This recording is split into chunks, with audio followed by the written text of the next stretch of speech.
5 човека. Да. 5 човека. Има и клип, Джей. 5 човек. 5 човека. И когато са двама, това е булшинство и то печели.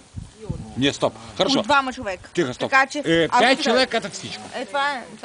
Тихо, стоп. 5 човек это всичко. 5 човека са... Да. С этих 5 двое. Это не всичко, не? Ето, сравнение с двама...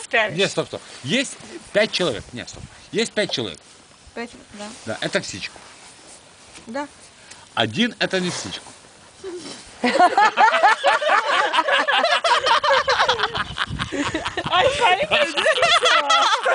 Не! Так, один это не всичко, не? Да. Вот.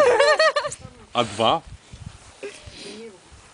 Два, сравнение с 5. Не, стоп. Това е Не. на всичко. 2 это всичко. Ама трябва да го сравняваме с група. Не, стоп. 2 это група. Не всичко. Много е забавно да ги слушаш как се разбира. Смотри внимательно. Тихо. Будеш понекога сама напочнуть бед. Явно си е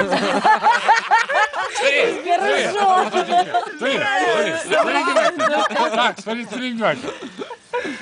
У нас есть 5 человек. Тихо. Какво се мен? Тихо, ты Нет, не буду. Да, ти 5 баба, человек. не думай. Это группа. Да, Это всичко. окей.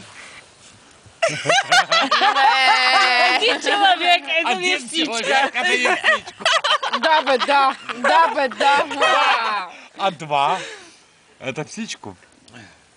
Абе, аз съм за един. За един съм. Не. За 2 это всичко. За два. Стоп, за 2 это всичко. Тъй. Что она говорит? За 2 это